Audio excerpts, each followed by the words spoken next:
Castle. OG with the screen, so that way it's 2 shooters. Brunson goes over Wemby. 12 seconds. Oh my God!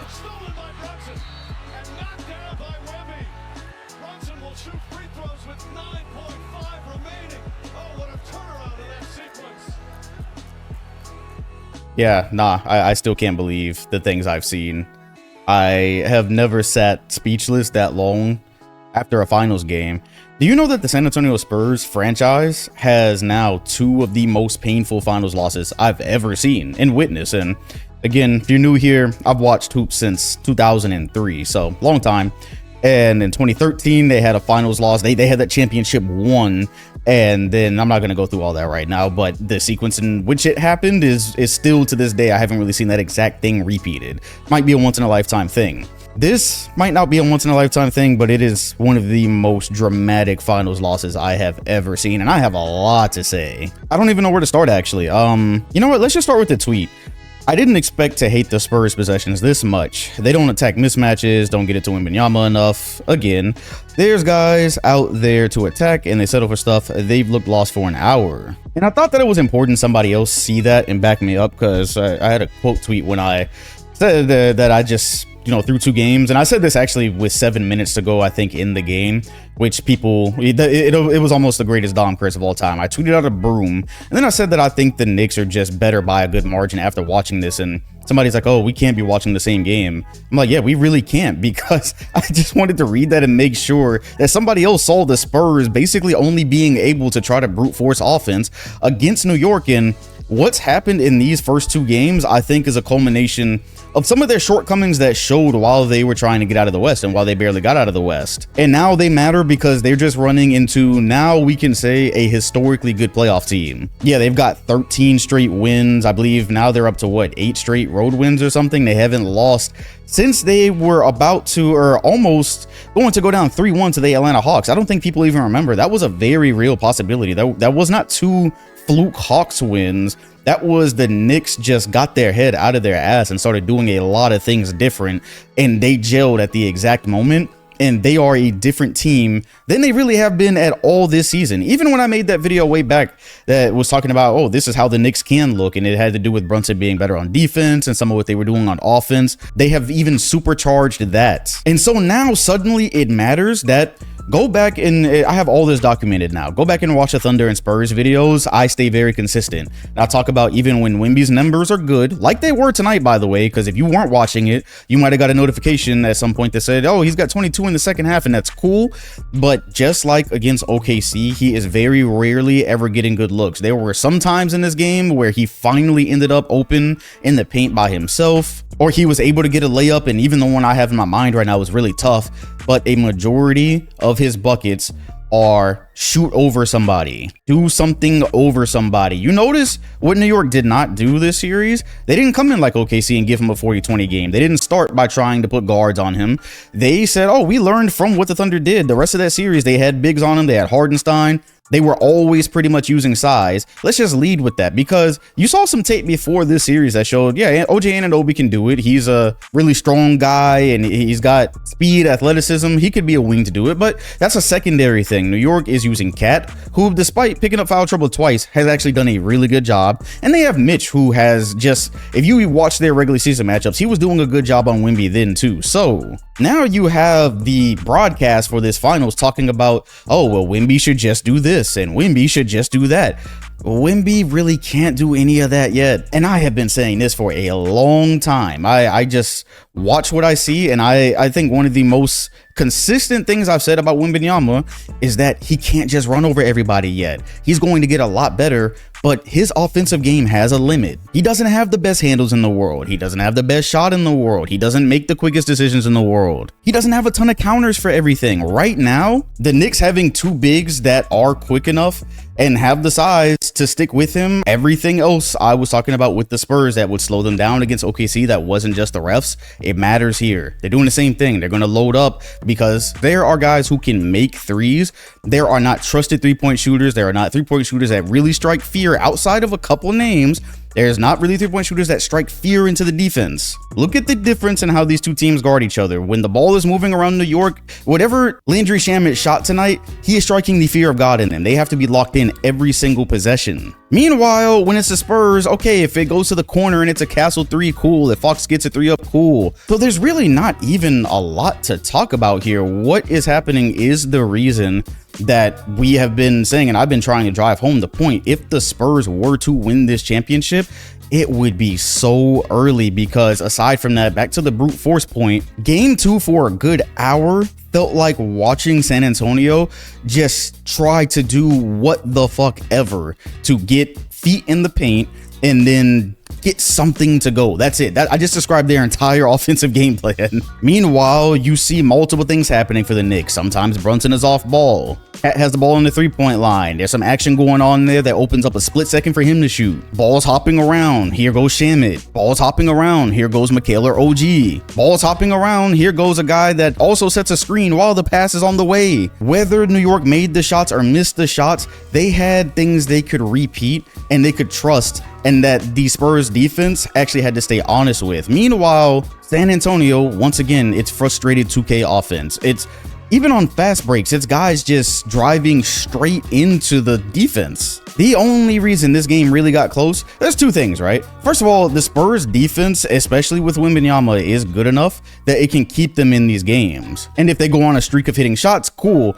But I think I remarked specifically at the end of the third quarter, I had basically just went ahead and declared the Knicks the winners of this series. I had come to the conclusion the only way this game was going to end close is if the Knicks went cold. And that's basically what happened. If you look during that run, they missed some good looks that could have put it away. Even with the foul trouble, they survived minutes that they had to play without Brunson and Cat. Oh yeah, speaking of Cat, I mentioned his defensive efforts on Wemby. They have been good. The other thing is, and I'm starting to see some really just convoluted takes. Just gonna have to put some respect on Cat's name here.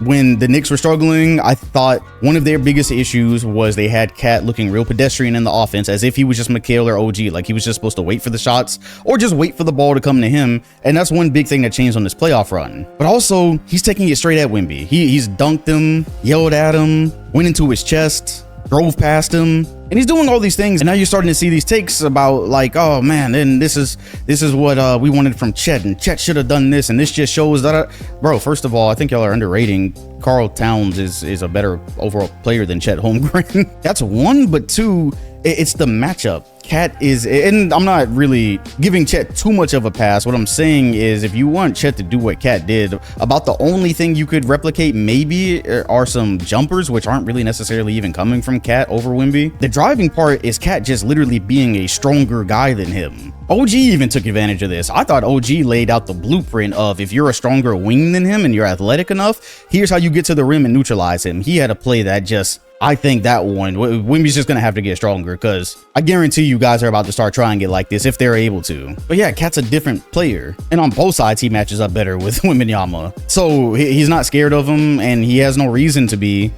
Don't get me wrong, his defensive presence, it's still there. But more than any team they've played so far, there are players that can take advantage of it. So that's where it hurts, because I think one favor the Spurs could have been doing themselves so far, again, is that very first run where they take Wembanyama out. They adjusted this in game 4 against OKC, I believe, where they went from taking Wemby out at the 7 or 5 minute mark. They let him play 9 minutes straight. Now, granted, I think he actually looked a little bit gassed in this game, so I don't really know how much this would help, but this is just another feature of bringing us back to reality and remembering what we thought of San Antonio when the season started. We thought they were going to be a good team, thought they were going to make the playoffs.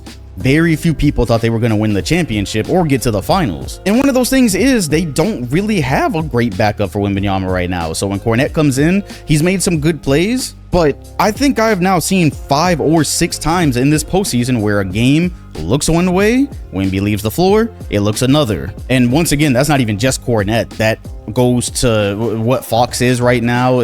From game to game, it just depends what you're going to get from Fox. And they're not being another I think that's what I was saying during this game. That's what I was trying to get to. None of these players have a bread and butter. This team doesn't really have bread and butter. They're just really young, really good, athletic. They play good defense. They're determined. But the difference when you watch these teams, and why I said the Knicks look a good bit better, by like margins, they look better, is because they have bread and butter. They know what they want to do. They know they want to get to the point. I think by the fourth, Brunson was 5 of 18 tonight, and even in his 30-point game, he didn't shoot that well. But they've won both these games. It's a signal of execution.